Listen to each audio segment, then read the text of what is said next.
Bismillahirrahmanirrahim. Alhamdulillahirabbil alamin.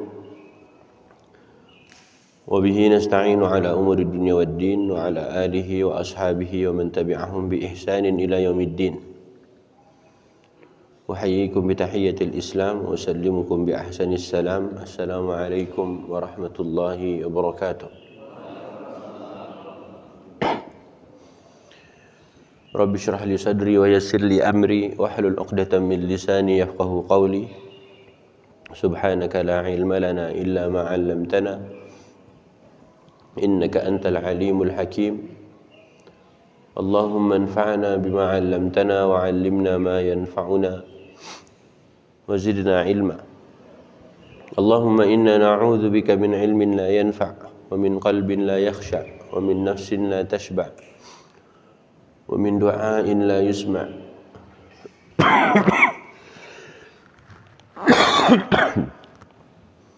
Allahumma ati nufusana taqwaha wa zakkiha anta khairu man zakkaha anta waliyuha wa maulaha la ilaha illa anta. Ikhwati fid din, para hadirin jamaah salat subuh yang dimuliakan Allah Subhanahu wa taala. Alhamdulillah hampir 2 tahun pandemi ini melanda, tapi insya Allah semuanya adalah rahmat untuk kita. Nah, kalau kita perhatikan sejarah ataupun sirah Nabi sallallahu alaihi wasallam saat Al-Qur'an belum selesai diturunkan, baru tahun ke-11-nya, Rasulullah sallallahu alaihi wasallam mengutus seorang sahabi, Mus'ab bin Umair. Mus'ab bin Umair anak orang kaya. Sesudah beliau masuk Islam, beliau meninggalkan dunianya.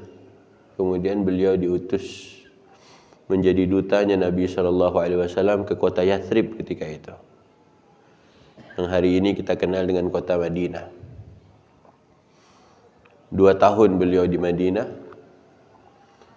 mengajarkan Al-Quran, dan di Madinah ketika itu ada Bani Quraidah, ada Bani Nadir, ada Bani Qainuqah, dan ada kelompok Aus dan juga Khazraj yang saling bertengkar, yang saling berperang. 2 tahun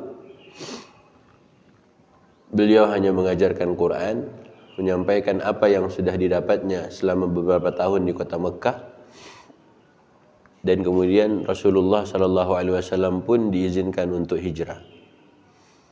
Tak perlu waktu lama, tidak sampai 3 tahun, cukup 2 tahun. Jika Quran saat itu belum selesai diturunkan, wahyu belum selesai diturunkan, dan Mus'ab bin Umair atas izin dan kehendak Allah Subhanahu wa taala mampu untuk menjadikan kota Madinah kota yang steril untuk ditempati oleh Rasulullah sallallahu alaihi wasallam, yang kemudian dibangun sebuah negara ataupun sebuah negeri yang menjalankan aturan Allah Subhanahu wa taala. Maka seharusnya kita lebih hebat lagi. Quran sudah selesai 30 juz. Negeri ini tidak pula dihuni oleh Yahudi. Ya, tidak pula ada yang saling berperang. Dan ada Quran di tengah-tengah kita. Maka semoga kisah ini membuat kita bisa memikirkannya dan sama-sama kita pikirkan.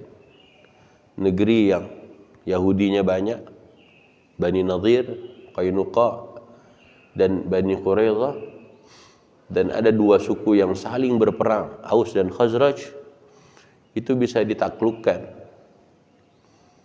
dengan siapa? Seorang Mus'ab bin Umair yang membawa risalah, ya, amanah dari Rasulullah sallallahu alaihi wasallam untuk menyampaikan dan mengajarkan Al-Qur'an di negeri itu. Hanya mengajarkan Quran, belum ada syariat perang. Belum ada syariat perang, bahkan sholat pun belum ada.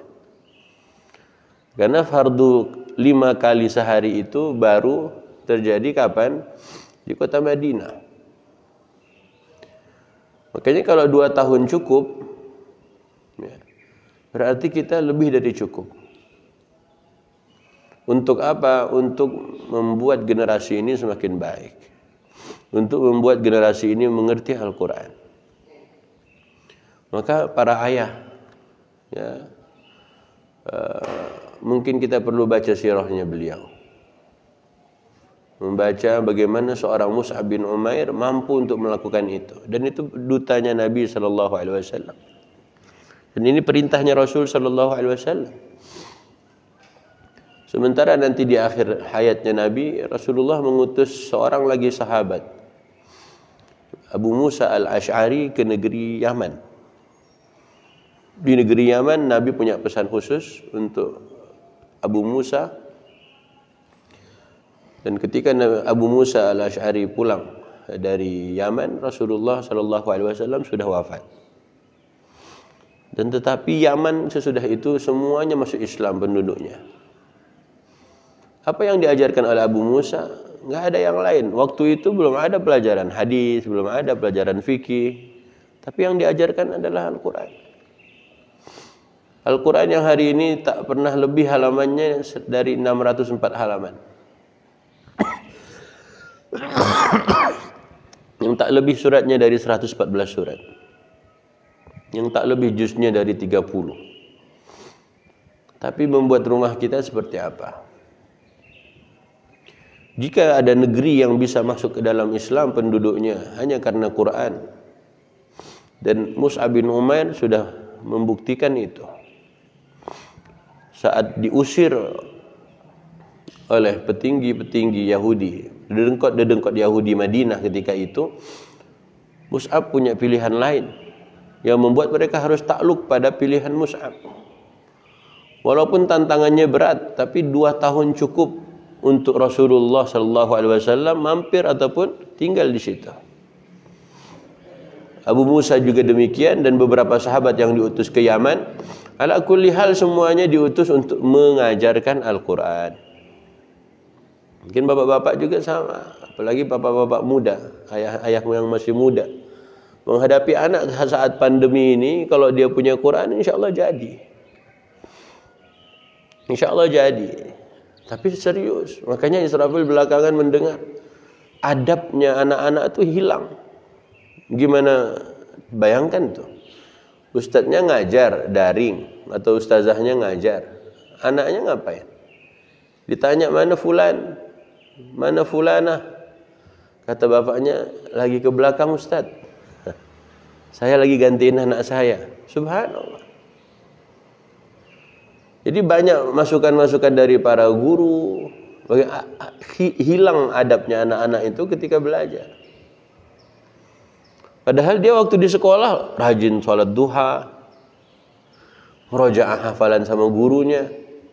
Tapi ketika di rumah, nah ini PR besar. Kok justru hampir 2 tahun kita pandemi, Quran belum mampu untuk merubah itu. Berarti ada yang salah dengan kita. Ke para ayah, yuk baca ulang sejarah itu. Kita buka suratul Hasyr. Ya, buka surat Al-Hasyr. Al-Hasyr surat 50 berapa? A'udzu billahi minasyaitonir rajim. ayat 21. Lau anzalna hadzal Qur'ana ala jabalin la ra'aitahu khashi'an mutasaddian min khasyatillah. Wa tilkal amthalu nadribuha lin-nasi la'allahum yatafakkarun.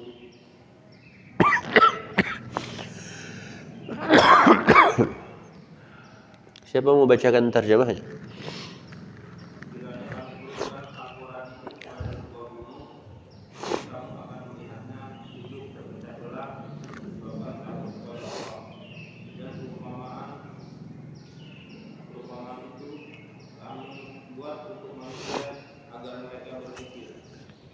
Nah, ujung ayatnya menarik, agar mereka berfikir.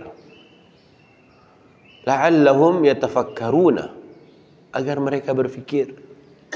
Apa yang harus kita fikirkan? Allah memberikan sebuah mathal, amsal, jamak dari mathal. Kalau perumpamaan satu itu mathalun, ya. Kalau perumpamaannya banyak, amsal. Di Quran itu terdiri dari amsal, perumpamaan, terdiri dari qasas, kisah-kisah, dan terdiri dari ahkam, hukum hakam. Ya, Quran kita ini berisi amsal, perumpamaan, kemudian al-qasas, kisah-kisah, kemudian satu lagi ahkam, hukum hakam. Ini di Quran ini. Amsal dan qasas itu diantara yang banyak mengisi Quran. Perumpamaan. Kata Allah, wa tilkal amsalu nadribuha lin-nasi la'allahum yatafakkarun. Agar mereka mikir. Berarti tugas kita diantaranya adalah berfikir. Dan berfikir itu masuk dalam ibadah. Mana buktinya? Inna fi khalqis samawati wal ardi wa ikhtilafil laili wan nahari la ayatin. Apa lanjutannya? Liulil albab. Siapakah ulul albab? Alladzina yadhkuruna Allaha qiyaman, terus wa qu'udan, terus wa ala junubihim, terus wa yatafakkarun. Ulul albab, orang yang punya otak, orang yang sehat akalnya, itu Allah bilang zikirnya dan fikirnya. Allah berikan sebuah perumpamaan di ayat ini, la'allahum yatafakkarun, agar mereka berfikir. Yatafakkarun fi'ilnya fi'il mudhari'. Mudhari' itu bukan lampau, mudhari' itu continue, sedang dan akan. Maka kata Allah agar mereka senantiasa berfikir. Apa yang harus kita fikirkan? Perumpamaan apa yang Allah berikan? Kata Allah, "Lau anzalna hadzal Qur'ana 'ala jabal." Sekiranya Al-Qur'an ini kami turunkan di atas gunung. Jabal Uhud, Bukit Uhud. Jabal Rahmah, Bukit Rahmah. Kenapa kita sebut bukit? Karena pendek bagi kita. Kalau di negeri kita Jabal apa? Jabal apa? Jabal Gede, ya, Jabal Kabir. Gunung gede. Maka Allah katakan, "Lau anzalna hadzal Qur'ana 'ala jabalin la ra'aitahu khashi'an mutasaddian." Sekiranya Allah turunkan Quran di atas sebuah gunung, kau akan melihat gunung, pasti.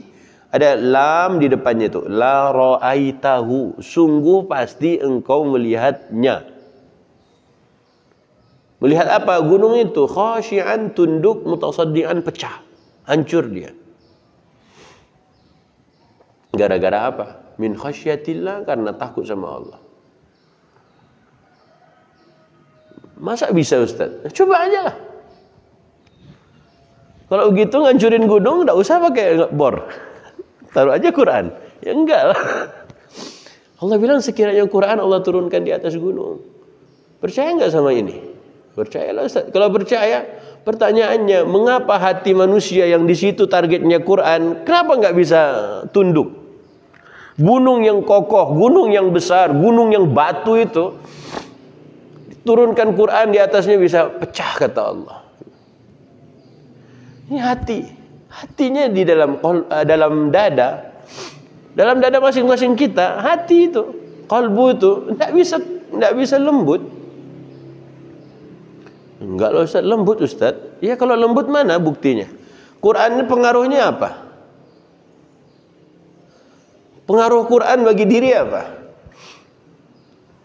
Kan targetnya wahyu itu kan diletakkan ala qalbika. Wahyu Allah Subhanahu wa taala berikan pada Jibril alaihi salam, untuk dibawakan wahyu itu diberikan pada baginda Nabi. Ditaruh di mana sampai di Nabi sallallahu alaihi wasallam? Ditaruh ala qalbika, di hatimu wahai Muhammad. Ini satu hal. Jadi kita harusnya berpikir, kalau Quran diturunkan di atas sebuah gunung bisa tunduk, pecah, hancur dia, gara-gara takut sama Allah. Terus hati manusia gimana? Yang di situ ada Quran, di situ ada wahyu. Kita lihat nih, kemenangan Taliban di 76 HUT-nya NKRI. Harusnya kita akan mudah mengingat itu. Terus apa yang terjadi? Kok semakin banyak muncul orang-orang yang membenci agama Islam? Sama-sama punya Quran. Kenapa orang-orang semua berdalil menggunakan Quran? Karena nggak kelar, nggak selesai Qurannya. Makanya Gus Baha itu berapa kali dia ulang. Yang liberal pakai Quran, yang moderat ya pakai Quran, yang radikal pun pakai Quran juga. Makanya kalau orang mau debat saya nggak hafal Quran, ya jangan debat saya. Kenapa? Qurannya belum komplit. Karena bagi dia, bagi liberal itu Qurannya apa? La ikraha fiddin. Pokoknya ada yang bantah dia, kan nggak ada paksaan dalam urusan agama. Terserah maunya saya. Ya Quran juga. Tapi Qurannya nggak komplit. Kok nggak komplit aja bisa kacau. Tapi Mus'ab bin Umair belum komplit Quran bisa jadi keren itu Madinah itu.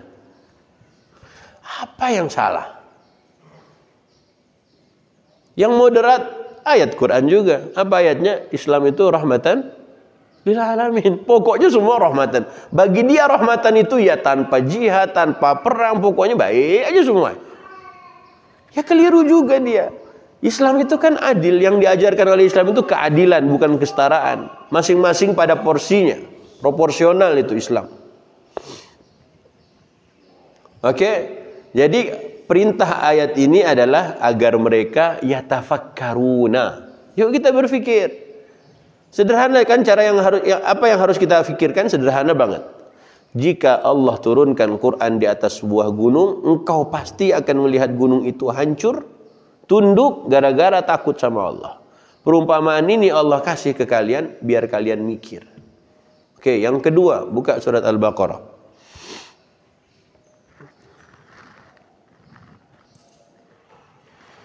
Ayat 74.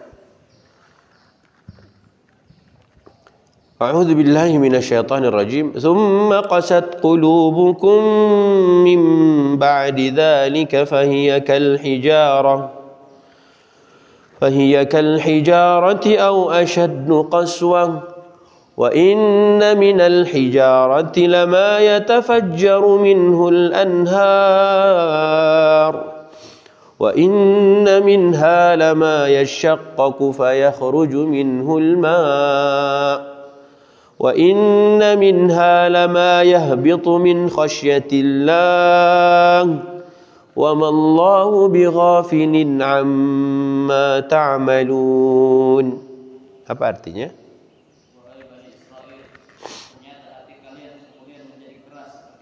Nah, satu. Wahai Bani Israel, ternyata hati kalian jadi keras seperti batu. Gunung itu dari batu apa dari tanah? Gunung itu dari batu apa tanah? Ya dua-duanya lah Ustaz. Allah bilang, kemudian Bani Israel itu summa qasat qulubukum. Kemudian, berarti sebelumnya kan enggak. Keras hati kalian itu seperti batu.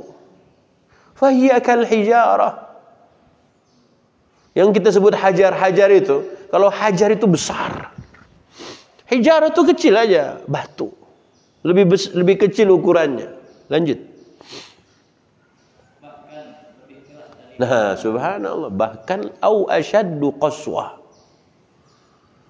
Atau lebih keras dari itu. Bahkan lebih keras dari itu. Bukan atau di situ diterjemahin kan? Bahkan lebih keras dari batu. Ini problemnya adalah hati. Kok hati yang kecil yang di dalam dada ini kok bisa mengeras? Ya, nggak tahu kalau orang Indonesia kan kita keras kepala bukan keras hati kan. Lanjut. Padahal di antara batu itu ada yang menjadi mata air sungai. Subhanallah. Kalau mau kita lihat batu, ya, makanya nanti habis ini cobalah. Buku kitab Fathul Bari karangan Ibnu Hajar Al-Asqalani, siapa namanya? Ibnu Hajar. Mengapa disebut Ibnu Hajar? Hajar kan artinya batu. Karena Ibnu Hajar ini tadinya beliau tidak sealim yang kita ketahui hari ini. Tapi karena beliau itu belajar dari batu yang tetesan air itu jatuh ke batu kok lama-lama berlobang. Bacalah sirahnya siapa? Biografinya Ibnu Hajar. Ibnu Hajar itu yang mensyarah kitab Sahih Bukhari. Kitab Fathul Bari itu kitab yang paling keren untuk syarah kitab Sahih Bukhari. Ibnu Hajar itu taubatnya, di antara pintu taubatnya, sebabnya adalah gara-gara melihat tetesan air yang melubangi batu. Itu kan butuh waktu yang lama. Tapi karena itulah dia bertaubat. Hijrahnya tadi di situ. Yang lama-lama batu besar itu bisa berlubang gara-gara tetes air yang kecil-kecil tadi. Satu tetes jatuh lama-lama berlubang. Nah, dari situlah beliau mengambil pelajaran. Akhirnya bisa kok aku. Dia belajar, pinter. Subhanallah menjadi orang yang bisa mensyarah kitab Sahih Bukhari. Padahal Sahih Bukhari itu berat banget. Imam Bukhari itu sampai-sampai setiap mau nulis kitab hadisnya, beliau harus sholat dulu 2 rakaat. Itu udah satu hal. Jadi sebelum menulis hadis, beliau harus sholat sunat dulu. Beliau mensyaratkan untuk dirinya harus sholat sunat dulu 2 rakaat sebelum nulis hadis. Tapi yang uniknya kata Al-Ghazali, mau membuat babnya ini dalam kitab Sahih Bukhari itu dia ada bab. Ada bab di awal babnya dikasih judul. Untuk menyarikan judulnya bagi hadis-hadis yang disusun itu, dia sholat dulu sambil mikir. Mungkin sehari baru dapat. Mungkin 2 rakaat, 4 rakaat baru dapat judulnya aja. Jadi ada tabwib, ada membuat bab setiap hadis-hadis tadi. Bukan cuman sholat, mikir waktu sholat itu. Ini kasih babnya apa ya? Kalau nulis hadisnya dia mensyaratkan dirinya harus sholat sunnah, bikin babnya itu bisa beberapa waktu dia sholat baru dapat babnya. Makanya kesulitan para ulama sebenarnya untuk memahami. Makanya disebut fiqhul Bukhari. Terlalu dalam cara berfikirnya Imam Bukhari. Bagi orang-orang yang para ulama itu membaca bab di kitab Sahih Bukhari itu aja itu udah ilmu sendiri. Babnya doang. Kita kan nulis bab terserah kita kan. Bab 1 gitu kan, bab 2, bab 3. Bukhari enggak begitu. Imam Bukhari itu bikin babnya aja harus mensyaratkan sholat, dan dia mikir waktu sholat ini mau dikasih bab apa ini. Itu karena apa? Dia mikir urusan batu yang kena tetes air kecil bisa berlubang. Makanya disebutlah Ibnu Hajar. Itu sejarah beliau memberi nama Ibnu Hajar itu tadi itulah. Sekarang kata Allah, kemudian hati kalian keras seperti batu, bahkan lebih keras dari batu. Batu aja bisa ngalir air dari situ. Lanjut. Ada pula yang terbelah kemudian mengeluarkan air. Yatafajjaru minhul anhar. Ya kasus Nabi Musa alaihi salam. Wa idh istasqa Musa liqaumihi, ketika umatnya minta minum, dipukul batu itu terpancar 12 air. Isnata asyarata aina. Ada batu begitu. Lanjut. Ada pula batu yang jatuh dari bukit karena takut kepada Allah. Ada juga batu yang batu yang turun dari bukit atau jatuh dari bukit karena takut. Itu yang kita kenal dengan gravitasi itu. Ya batu pasti jatuh ke bawah lah ya. Kan nggak mungkin ke atas. Batu ke bawah itu aja kan bisa pecah, bisa turun ke bawah. Itu batu. Hati ini enggak. Semakin sombong dia sama Allah. Maka Allah katakan dari batu ada yang bisa terpancar air, dari batu bisa terbelah, batu pula ada yang turun ke bawah. Memang semua turun ke bawah, mana ada batu naik. Asteroid, meteor aja turun ke bawah semuanya. Lanjut. Wa mallahu, Allah cuma mengingatkan. Makanya di awal surat Al-Baqarah ini semua mengingatkan Bani Israel, mengingatkan Bani Israel. Kenapa Bani Israel diingatkan oleh Allah? Karena mereka dapat kitab Taurat, mereka dapat kitab Injil, 2 kitab. Maka khutbah Jumat kemarin, pada pertemuan yang lalu juga Israel sampaikan malam Jumat, Ibnu Abbas bilang apa? Dari Nabi Musa ke Nabi Isa berapa tahun? Masih ingat? 1500 tahun. Itu Ibnu Abbas tulis itu dalam Durrul Mansurnya. Al-Qurtubi yang bilang dalam Durrul Mansurnya, dari Nabi Musa ke Nabi Isa 1500 tahun. Dari Nabi Isa sampai Nabi kita 600 tahun. Yang satu Taurat, yang satu Injil. Ada Taurat, ada Injil, kok hatinya semakin membatu? Ini kan masalah. Sama dengan kita persis. Ada Quran di tengah kita, kok semakin keras hatinya? Susah dinasihatin, malah melunjak, malah ngata-ngatain. Na'udzubillah min dzalik. Ini 2. Jadi kata Allah, "Tsumma qasat qulubukum min ba'di dzalika fahiya kal hijarati aw ashaddu qaswa. Wa inna minal hijarati lama yatafajjaru minhu al-anhar, wa inna minha lama yashaqqaqu fayakhruju minhu al-ma', wa inna minha lama yahbitu min khasyatillah." Oke, 2 ayat. Yang satu mikir, yang satu semakin keras. Yang ketiga kita baca surat Al-Hadid ayat 16. Alam ya'ni lilladzina amanu an takhsha'a qulubuhum li dzikrillahi wa ma nazala minal haqq wa la yakunu kalladzina utul kitaba min qablu fatala 'alaihimul amad faqasat qulubuhum wa katsirun minhum fasiqun. Surat Al-Hadid ayat 16. Tafadhal. Wahai Muhammad, apakah belum datang saatnya bagi orang-orang mukmin hati mereka menjadi tenang dengan mengingat Allah dan mematuhi Al-Quran? Orang-orang mukmin jangan mengikuti jejak kaum Yahudi dan Nasrani yang diberi Taurat dan Injil sebelumnya, kemudian mereka merubah isinya. Kaum Yahudi dan Nasrani telah mulai mereka banyak berbuat sehingga hati mereka menjadi keras. Sebagian besar dari umat Yahudi dan Nasrani menjadi orang yang menyimpang dari Taurat dan Injil. Alam ya'ni, ana ya'ni artinya datang. Anal awan telah sampai waktunya. Makanya di sini alam ya'ni, adakah, lam belum. Kayak alam taro, alam belumkah, apakah belum, adakah, itu huruf tuh. Ya. Adakah, lam belum. Lagi pertanyaannya, apakah belum? Kalau alam taro kaifa fa'ala rabbika bi ashabil fil, apakah belum kalian perhatikan bagaimana Allah memperlakukan Tuhanmu, memperlakukan tentara bergajah? Kalau di ayat ini alam yakni, apakah belum datang, apakah belum sampai? Hai orang-orang mukmin, apaan yang belum sampai ya Allah? Lilladzina amanu an takhsha'a qulubuhum li dzikrillah. Allah menggunakan kata khusyuk. Tadi kalau di Al-Hasyr yang pertama kita baca, engkau pasti akan melihat gunung itu apa? La ra'aitahu apa? Khashi'an. Terjemahan khashi'an tadi apa di situ? Engkau pasti akan melihat gunung itu apa? Tunduk.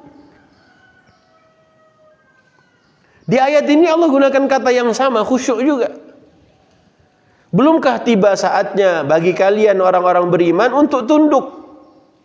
Tunduk apanya ya Allah? Qulubuhum, hati mereka, qalbu mereka. Ngapain? Di dzikrillah. Zikir. Makanya zikir itu tidak hanya subhanallah, tidak hanya alhamdulillah, tidak hanya Allahu akbar, tidak hanya la ilaha illallah. Benar kata Nabi Muhammad, ahabbul kalimati ilallahi arba'ah.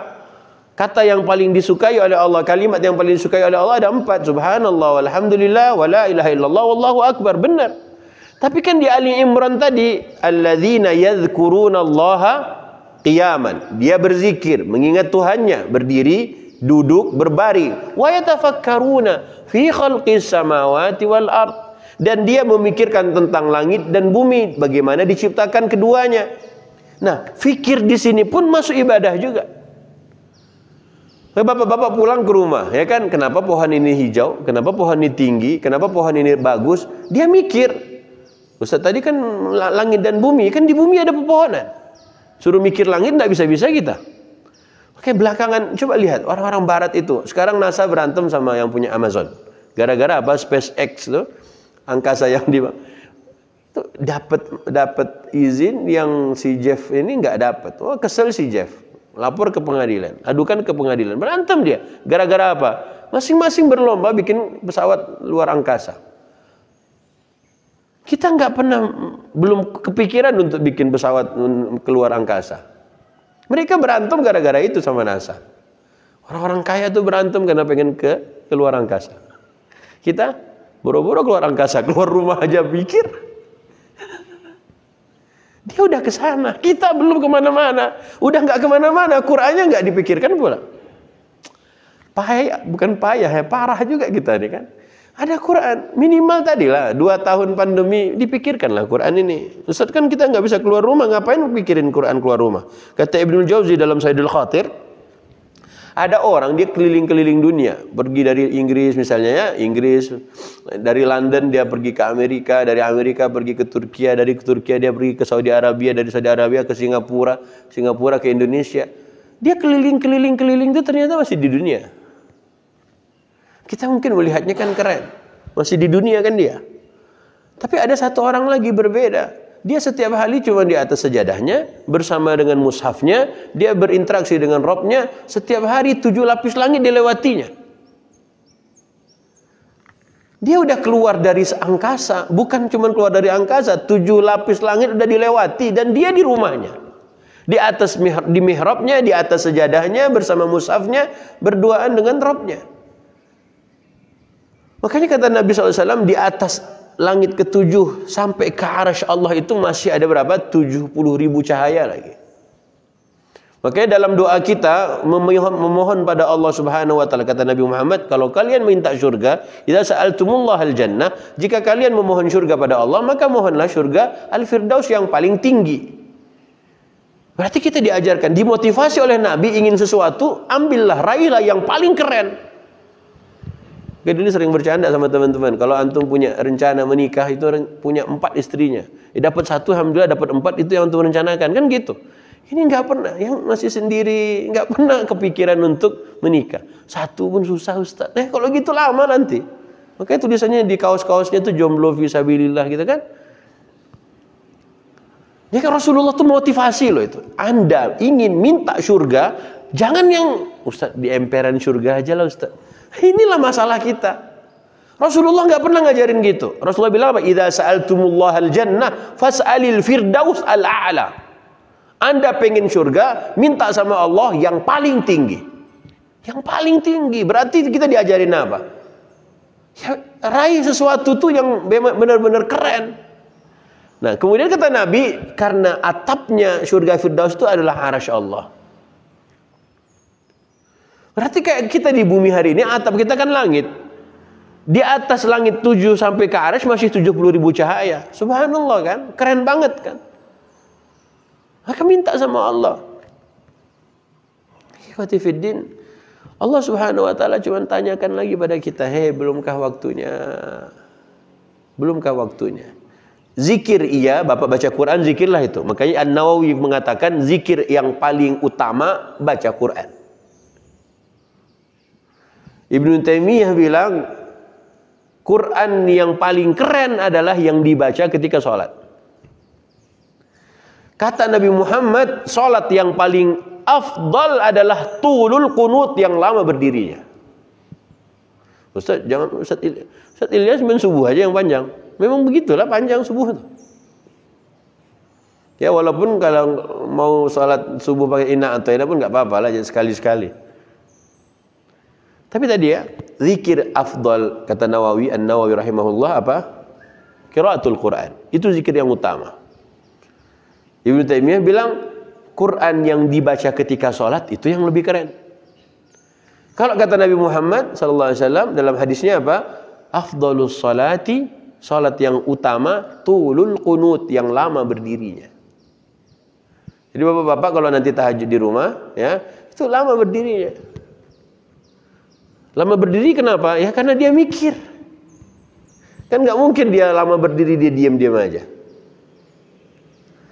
Ini ayatnya. Belumkah tiba waktunya bagi kalian untuk apa? Tunduk hati kalian berzikir mengingat Allah. Udah datang belum waktunya? Udah Pak Joko? Hah? Allah tanya doang. Allah nggak pernah maksa. Memang Quran tuh nggak pernah maksa. Ya kalau kita jawab sekarang, inilah waktunya. WFH itu apa? Work from home. Sekarang katanya WFA, work from anywhere. Di tangga boleh, di kamar mandi nggak masalah. Pokoknya semua di mana-mana boleh sekarang. Kayak kantor-kantor dijual semua. Subhanallah, lihat. Tadi kan Ibnu Jauzi bilang apa? Orang yang satu keliling masih di dunia. Tapi yang satu nggak keliling-keliling dia, cuman di mihrab, di sejadahnya, dia bersama Qur'annya, berdoa dengan Tuhannya, 7 lapis langit dilewatin setiap hari. Setiap hari dilewati ya. Oke, nggak perlu sedih. Lihat Instagram fulan, enak ya dia jalan-jalan ya, enak ya dia udah vaksin 2 kali ya, bisa belanja ke mall. Yang gitu-gitu masih di kepikiran.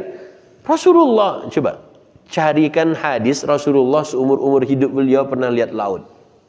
Nggak pernah. Sampai beliau meninggal dunia nggak pernah ada kisahnya beliau melihat laut. Ngelihat aja enggak. Kita udah berenang di laut, di pantai.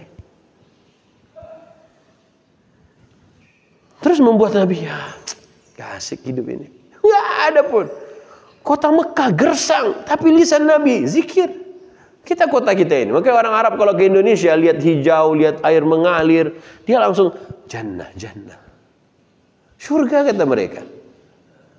Makanya balik lagi ke kita sebenarnya. Kenapa? La'allahum yatafakkarun. Harusnya kita mikir. Lanjut ya. Balik ke al-hadits tadi. Alam ya'ni lilladzina amanu an takhsha'a qulubuhum li dzikrillahi wa ma nazala minal haqqi. Bisa enggak kita tundukkan semuanya? Berlama-lamalah kita. Ambil hikmah dari ayat yang kita baca. Tadabbur itu 2. Yang satu tadabbur ma'ani, kita sampaikan pada pertemuan yang lalu di malam Jumat. Tadabbur ma'ani dan tadabbur mahabbah. Ya, tadabbur Quran ada 2. Yang pertama tadabbur ma'ani, mentadabburi makna-makna yang terkandung di balik ayat. Yang kedua tadabbur mahabbah, tadabbur cinta. Mengapa? Kita kan cinta Allah. Sebelum kita bahas tentang cinta Allah, ketika kita jatuh cinta pada seseorang, kita akan ceritakan tentang kebaikannya. Entah itu benar, entah itu tidak, wallahu alam lah ya, urusan kita kan, karena kita udah jatuh cinta. Coba nanti Okta jatuh cinta pada fulana, ya contoh. Itu pasti kan ceritanya apa? Tentang beliau yang sebelum dinikahi itu, pasti baik. Itu karena cinta. Sekarang Allah tuh kan baik banget. Nah, menceritakan tentang kebaikan Allah Subhanahu, tentang Allah Ar-Rahman Ar-Rahim itu gimana? Baru baca Fatihah doang. Kita udah sayang tuh.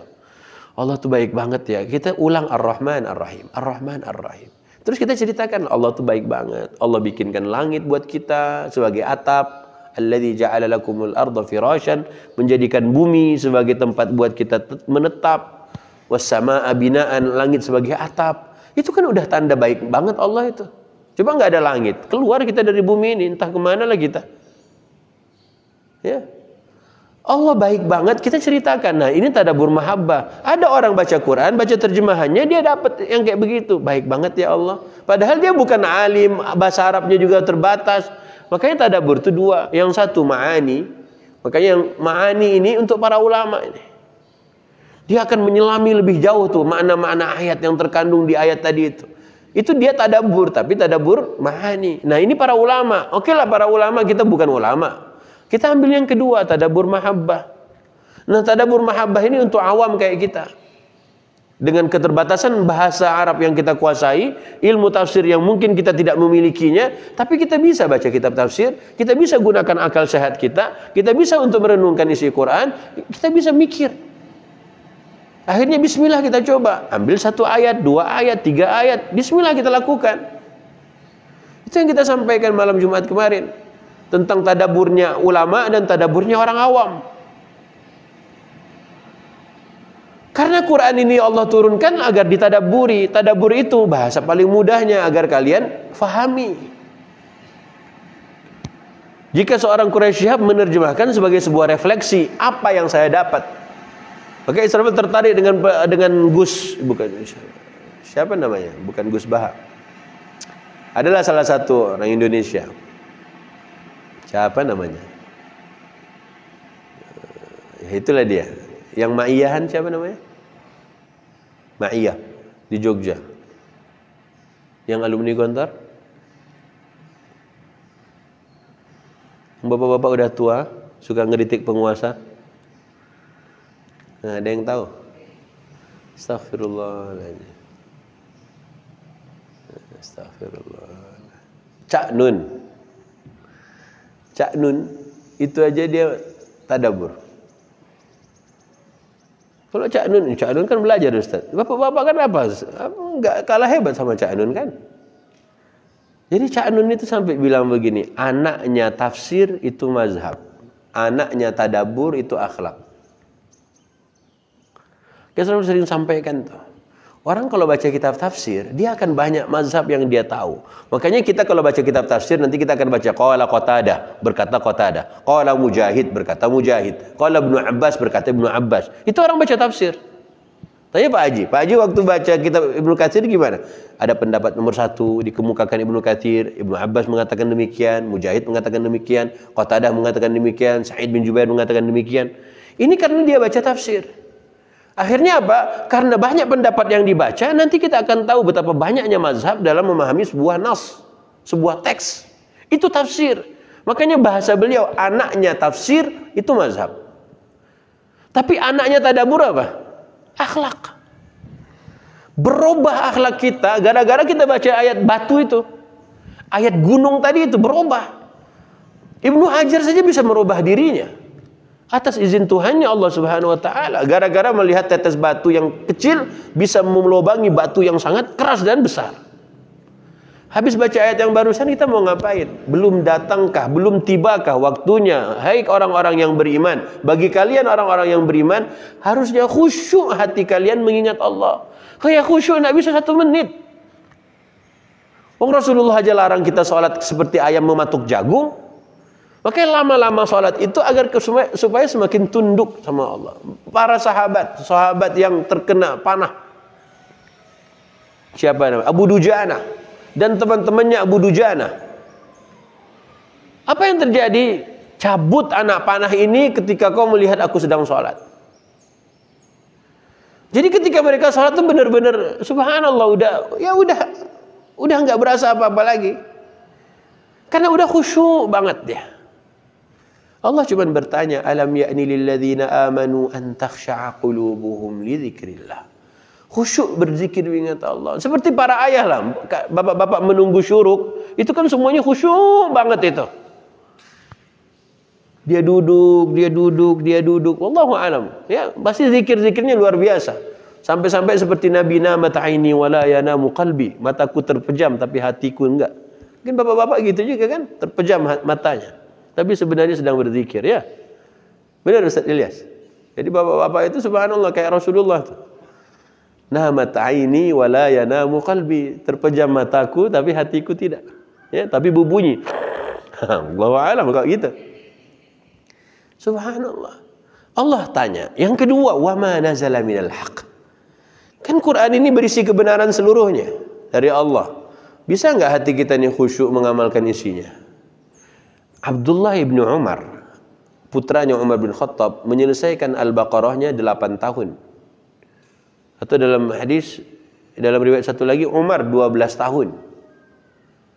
Al-Baqarah doang. Itu diapain Al-Baqarahnya? Diamalkan. Makanya dalam riwayatnya, Umar itu kelar khatam Al-Baqarah 12 tahun, nyembelih sapi. Syukurannya apa? Nyembelih sapi. Jadi bapak-bapak nanti insya Allah yang khatam surat Al-Baqarah sembelih sapi. Walaupun belum 10 Zulhijjah ya. Pokoknya Pak Ake bagian nyiapin aja. Tanya Pak Haji, Al-Baqarahnya udah selesai? Belum. Pak Pram udah? Sudah. Sembelih sapi. Ngikutin sunnahnya siapa? Umar bin Khattab.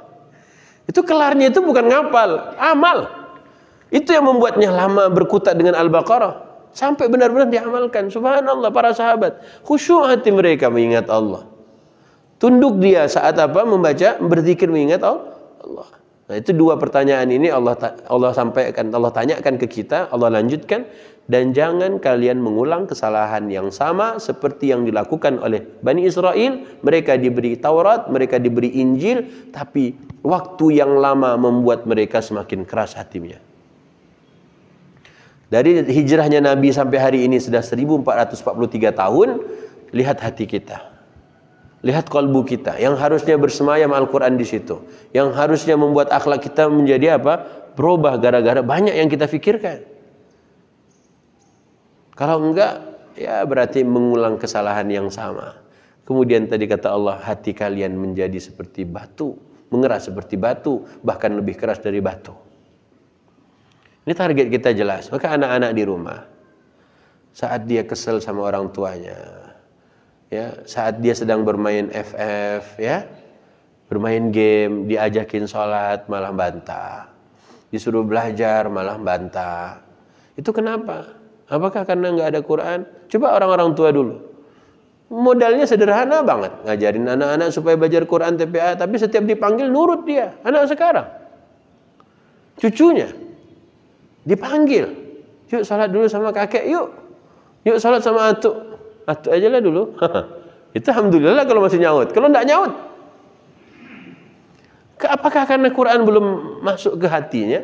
Ataukah memang nggak ada pendidikan Quran sama sekali di situ? Atau seperti apa? La'allahum yatafakkarun, agar mereka mikir. Yuk kita berpikir. Ya, Israel masih nunggu nih, bapak-bapak, kakek-kakek. Ya, coba, keluarga kita itu butuh, Pak. Makanya Musa bin Umair 2 tahun. Abu Musa pun sama, semuanya dimulai dari Al-Quran. Makanya Al-Quran ini diturunkan di kota Mekah pada awal pertama kalinya, yang tadinya kota Mekah itu na'udzubillah min dzalik. Ya, penduduknya enggak banget deh, tapi bisa berubah. Berapa tahun? 13 tahun. Kita kan sudah 76 tahun. Kok belum? Berarti ada yang keliru. Oke, Israfil tutup dengan sebuah kisah. Nanti silahkan dibaca di Ali Imran tentang keluarga Imran. Keluarga Imran itu Allah letakkan sesudah Nabi Adam, Nabi Nuh, keluarga Ibrahim dan keluarga Imran di ayat 33. Nanti baca aja sendiri karena waktu kita udah habis. Adam, Nuh, keluarga Ibrahim, keluarga Imran. Ya kan? Adam tanpa keluarga, Nuh tanpa keluarga, Ibrahim bersama keluarga, Imran bersama keluarga. Makanya innallaha astafa Adama wa Nuhan wa ala Ibrahim wa ala Imrana 'alal alamin. Ayat 33. Nanti baca sendiri di rumah. 4 ini 3-nya nabi. Adam nabi, Nuh nabi, Ibrahim nabi. Makanya kamil anbiya, ada berapakah para anbiya itu? Rasulullah ditanya, kata Nabi ada 124.000. Nabi itu ada berapa? 124.000. Berapakah Rasul? Ada 313. Ya. Yang diceritakan disebut namanya oleh Allah, yang disebut namanya oleh Allah di Quran hanya 25. Yang Allah kisahkan kepada kita 13 doang. Ya. Berarti semuanya Allah kasih tahu lewat lisan nabinya, lewat lisan para sahabat-sahabatnya. Jika kita udah tahu 1500 tahun dari Musa ke Isa, ditambah 600 tahun dari Nabi Isa ke Nabi Muhammad, berarti sudah 2000 tahun lebih. Allah berikan waktu kepada orang-orang Bani Israel, tapi hati mereka semakin keras. Kalau nanti terulang ke umat Nabi Muhammad lagi, 1443 tahun, kan hampir tadi dari Musa ke Isa. Berarti kita mengulang kesalahan yang sama. Untuk apalah Quran ini? Kalau ternyata kita masih mau mengulang kesalahan yang sama. Semua manusia melakukan kesalahan, tapi berapa yang mau belajar dari kesalahannya? Berapa orang? Makanya istighfar itu adalah kita mempelajari Belajar dari kesalahan yang lama. Kita istighfar, makanya istighfar dalam surat An-Naml, dalam Al-Qasas itu kan wa yazidkum quwwatan ila quwwatikum. Istighfar itu bisa membuat kuat.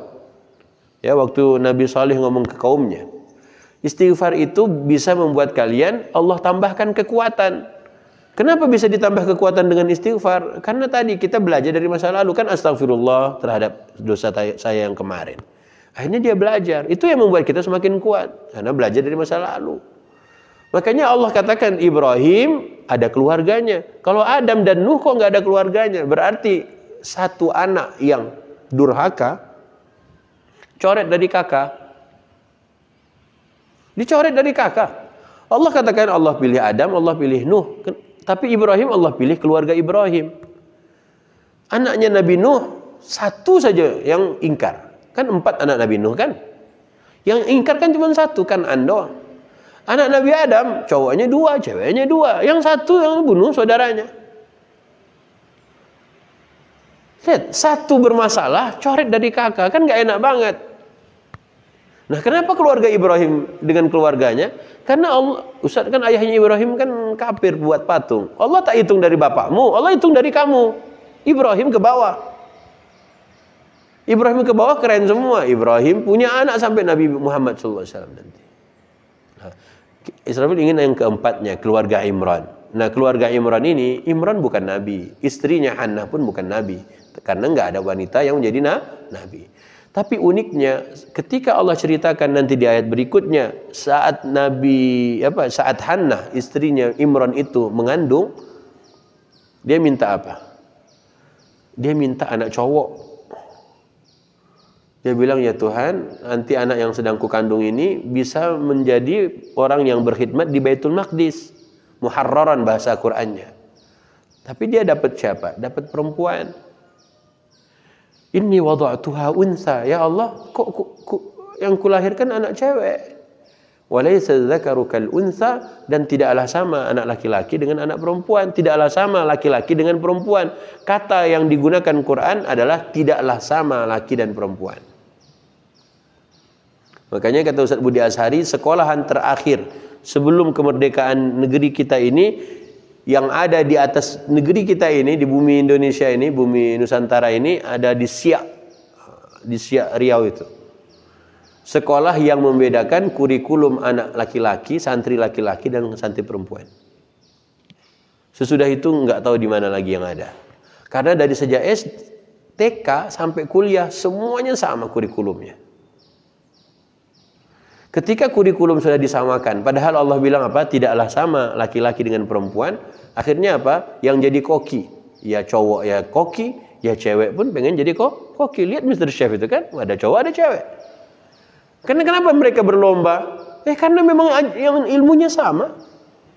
Kenapa berebutan mau jadi anggota dewan? Karena ilmunya sama. Laki perempuan nggak pernah dibedakan. Padahal kata Allah, walaysa dzakaru kal unsa, tidaklah sama laki-laki dengan perempuan. Dalam hak dan kewajiban dia nggak sama. Tapi kalau dalam Al-Baqarah Allah bilang lain lagi. Istri dan suami mereka punya hak yang setara. Apa artinya? Sama-sama bisa sholat, sama-sama bisa haji, sama-sama bisa puasa, sama-sama bisa umrah. Itu sama. Istri boleh makan, suami boleh makan. Gimana bunyi ayat di Al-Baqarah? Walahunna mislul ladzi 'alaihinna bil ma'ruf. Bagi para istri itu semuanya apa? Hak yang sama dengan laki-laki dalam hal kebaikan. Istri makan, suami makan, istri tidur, suami tidur. Itu samalah itu, bagian itu sama. Tapi di Ali Imran Allah bilang enggak sama antara laki-laki dengan perempuan. Enggak samanya harusnya kurikulumnya. Ketika anak-anak enggak dilatih hari ini, lihat, anak perempuan enggak dilatih untuk menjadi apa? Menjadi istri yang baik. Israfil waktu di Depok, seneng tuh.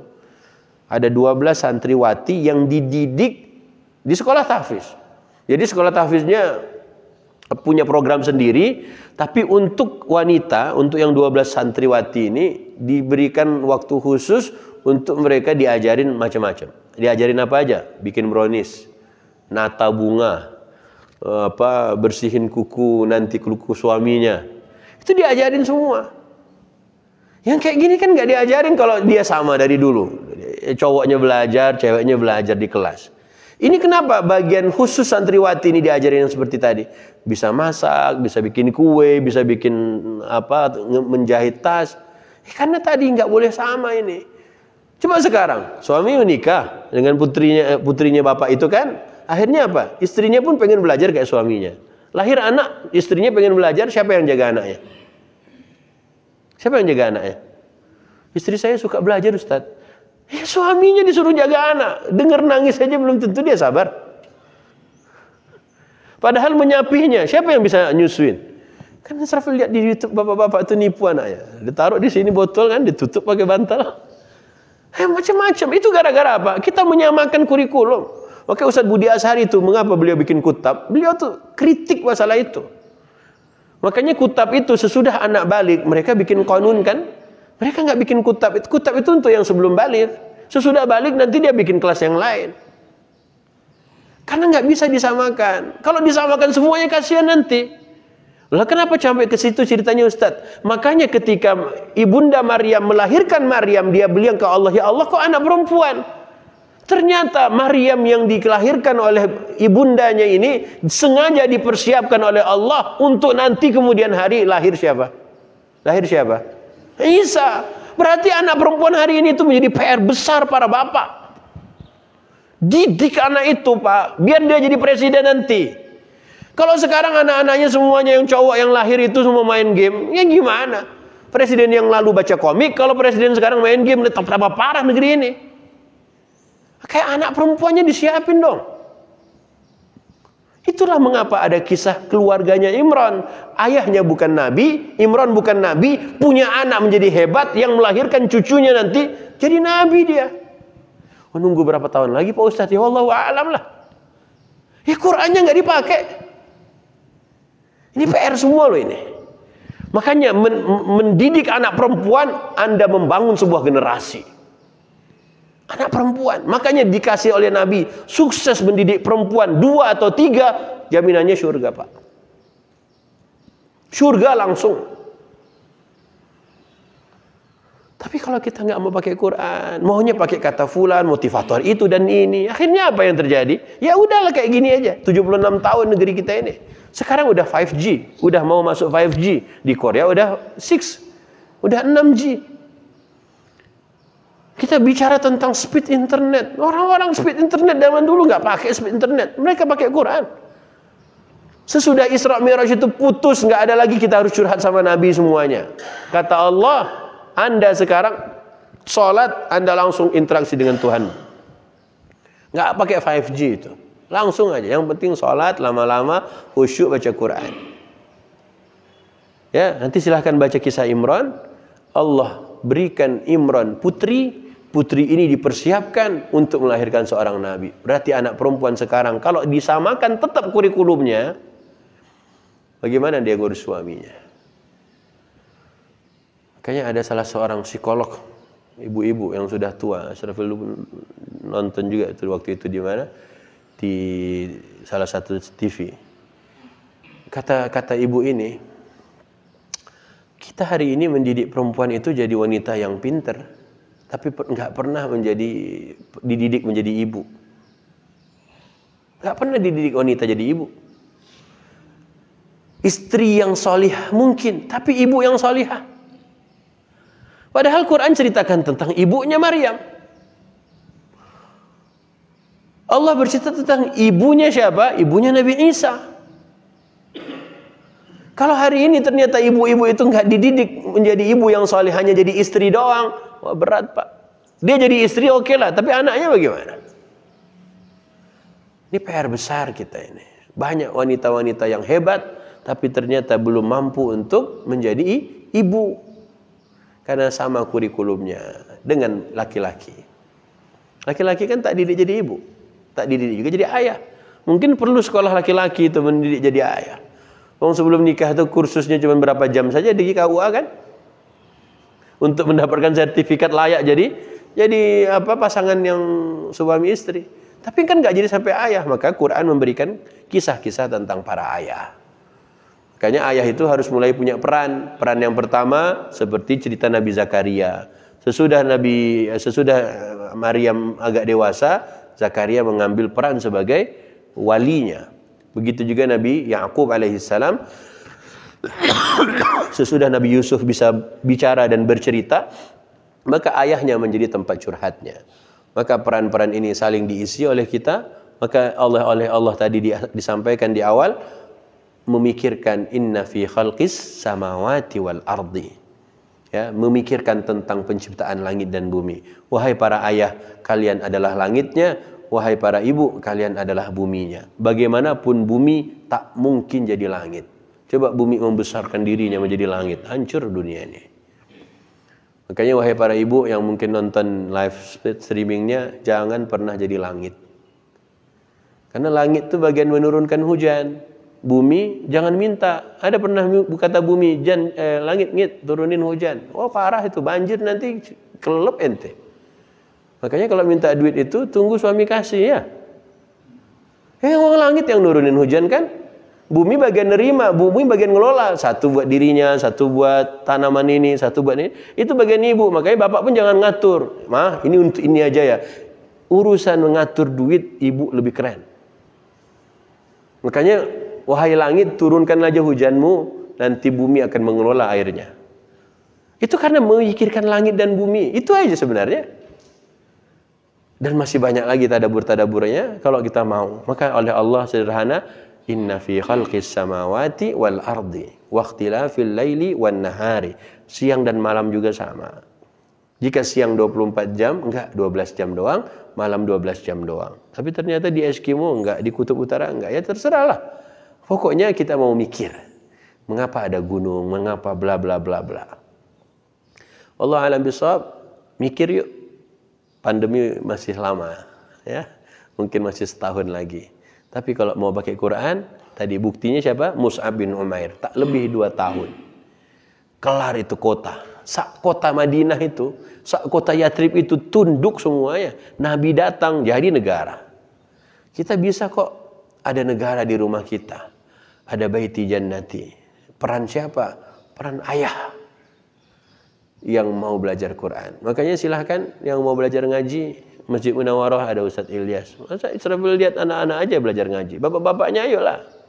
Jangan malu Pak. Udah malu belajar ngaji di rumah, di masjid pun ngobrol aja. Jangan, belajar ngaji. Ya mumpung masih kita bisa belajar ngaji sekarang, alhamdulillah. Ya, Taliban yang perang 20 tahun aja masih bisa anak-anak disuruh belajar ngaji. Makanya anak perempuan tolong diperhatikan supaya generasi ke depan semuanya bisa menjadi orang-orang hebat karena Al-Qur'annya, tapi jangan dilupakan. Anak perempuan itu aset terbesar. Satu anak perempuan, generasi bisa kita dapatkan yang keren. Al-afu minkum. Mohon maaf atas segala kekurangannya. Para ayah, Israfil minta maaf, tidak maksud menggurui. Tapi bersyukurlah ya, kita masih diberikan waktu. Semoga waktu-waktu ini oleh Allah bisa kita maksimalkan. Masih bulan Muharram, silahkan perbanyak amal saleh. Subhanakallahumma wa bihamdik, asyhadu an la ilaha illa anta astaghfiruka wa atubu ilaik. Billahi taufiq hidayah. Assalamualaikum warahmatullahi wabarakatuh.